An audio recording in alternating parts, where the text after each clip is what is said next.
नमस्ते दोस्तों। आप सभी का मेरे YouTube चैनल पे स्वागत है। मेरा नाम है प्रतीक भटनागर और आज मैं आपके साथ गीता का एक बहुत इंपॉर्टेंट श्लोक डिस्कस करना चाहता हूँ। गीता अध्याय 2 और श्लोक 47 की मैं बात कर रहा हूँ। तो इसको आज हम डिस्कस करेंगे इस वीडियो के माध्यम से। ठीक है, तो श्लोक क्या है? कर्मण्येवाधिकारस्ते मा फलेषु कदाचन मा कर्मफल हेतुर्मा ते संगोत्सव कर्मणि। इस श्लोक का सिर्फ मतलब ये है, बहुत सरल इसका मीनिंग है कि आपका अधिकार सिर्फ आपके कर्मों पर है, उसके फल पे नहीं है। तो आप सिर्फ कर्म कर सकते हैं और उसी पे उस आपका अधिकार है।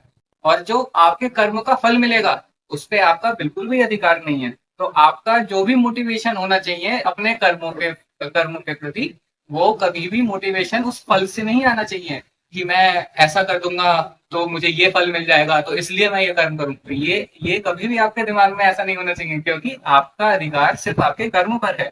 और साथ ही में दूसरी चीज इसमें जो लिखी गई है वो ये है कि मैं कर्म ना करूं तो फिर सब कुछ ठीक रहेगा। तो आपके मोटिवेशन ये भी नहीं होनी चाहिए कि ना कर्म करने का जो अटैचमेंट है उससे उससे उससे मतलब मेरे को कोई नुकसान नहीं होगा, तो ऐसा भी नहीं करना चाहिए। तो आपको हमेशा ही अपने कर्म पे फोकस करना चाहिए और कर्म का पर अधिकार है और वही आपको करना चाहिए। अब इसको हम थोड़े और लाइफ की एग्जांपल्स से समझते हैं कि लोग कैसा कैसा सोचते हैं। कुछ लोग ऐसा ऐसा सोचते हैं कि वो आदमी ये काम करेगा, फिर दूसरा आदमी उसके काम के एक्शंस के रिएक्शन पे वो दूसरा आदमी ये काम करेगा, फिर मेरी लाइफ में वो सिचुएशन आ जाएगी, वो फल आ जाएगा। तो ये सब आपकी सारी बातें सर पैर की होती हैं, क्योंकि आपका अधिकार सिर्फ अपने कर्मों पे है। अभी आप क्या सोच रहे हो कि उस आदमी के कर्मों पर भी मेरा अधिकार हो जाए, उस आदमी के कर्मों पे भी अधिकार हो जाए, उसके जो फल हुए वो भी मेरे मतलब मैं वो कर कंट्रोल कर लूँ उसको। तो ये सब आपकी बातें सोचना सिर्फ सब सर पैर की बातें हैं। आपका अधिकार सिर्फ आपके खुद के कर्मों पर होता है। अब इसमें दूसरा कह सकता है कि नहीं नहीं, वो दोनों पर्सन्स मेरे बहुत खास हैं और वो जो एक्शंस करते हैं वो तो मेरी लाइफ पे प्रॉब्लम करेगा ही।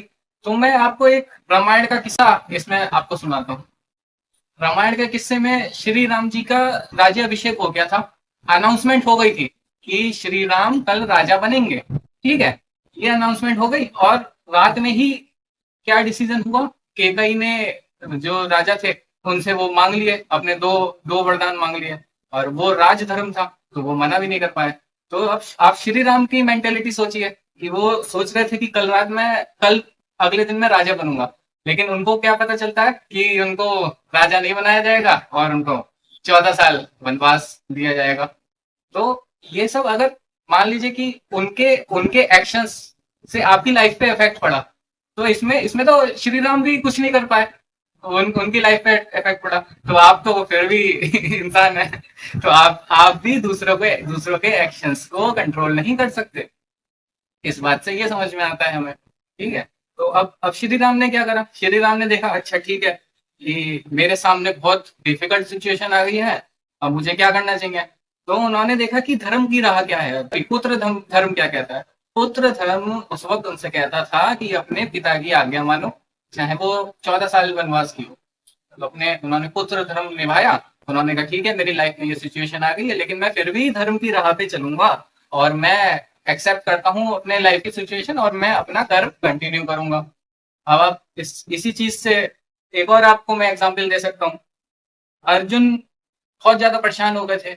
अर्जुन के सामने सारी सेना थी कि अरे ये तो मेरा स्टेप ब्रदर है, ये मेरे गुरु हैं, ये मेरे ताऊ जी के ताऊ जी हैं जो भीष्म पितामह थे। ठीक है, इतनी इतनी खतरनाक सिचुएशन और मुझे युद्ध करना है इसमें। तो अर्जुन ने भी यही सोचा कि क्या कहते हैं, मैं युद्ध नहीं करता हूँ, मैं यहाँ से संन्यास ले लेता हूँ, क्योंकि इन सबको अगर मैं युद्ध मार भी दिया मैंने इन सबको तो जीतने का क्या फायदा कि मैंने अपने कुल के लोगों को मारा। तो उसने कहा कि मैं कर्म नहीं करता हूँ। तो उसके दिमाग में भी ये आई कि अगर मैं कर्म ना करूं, मैं कुछ भी ना करूं और चीजों को होने दूं तो वो भी ठीक है।